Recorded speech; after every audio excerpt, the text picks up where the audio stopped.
सोलापूर शहर गुन्हे शाखेच्या पथकानं चोरी जबर चोरीचे 7 गुन्हे उघडकीस आणून 1,78,000चा मुद्देमाल जप्त केला।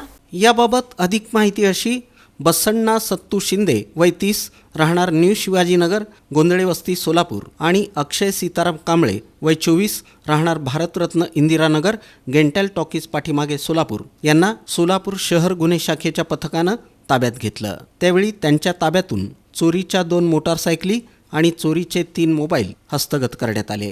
त्यांची अधिक चौकशी केली असता या मोटारसायकली आणि मोबाईल फोन हे सोलापूरच्या मार्केट यार्डातून चोरल्याचं त्यांनी कबूल केलं। सोलापूरच्या मार्केट यार्डात शेतमाल विक्रीसाठी आलेल्या एका टेम्पो चालकाला मारहाण करून त्याच्या गळ्याला चाकू लावून त्याच्या ताब्यातील 1 मोबाईल आणि रोख रक्कम बळजबरीनं चोरल्याचं कबूल केलं।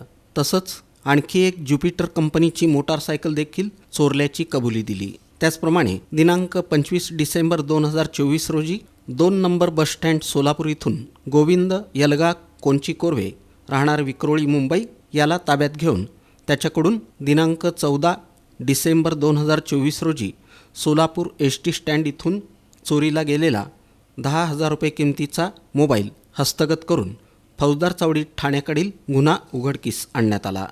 अशा प्रकारे शहर गुन्हे शाखेच्या पथकानं 1 जबरी चोरी, 3 मोटारसायकल चोरी आणि 3 मोबाईल फोन चोरीचे एकूण 7 गुन्हे उघडकीस आणून 1,78,000 रुपये किमतीचा मुद्देमाल जप्त केला। ही कामगिरी पोलीस आयुक्त एम राजकुमार, पोलीस उपायुक्त डॉक्टर दीपाली काळे, सहाय्यक पोलीस आयुक्त राजन माने, शहर गुन्हे शाखेचे वरिष्ठ पोलीस निरीक्षक सुनील दोरगे यांच्या मार्गदर्शनाखाली सहाय्यक पोलीस निरीक्षक संजय क्षीरसागर, पोलीस अंमलदार महेश शिंदे, अनिल जाधव, कुमार शेळके, राजू मुदगल, प्रवीण शेळकंदे, सायबर पोलीस ठाण्याकडील प्रकाश गायकवाड, मच्छिंद्र राठोड यांनी बजावली।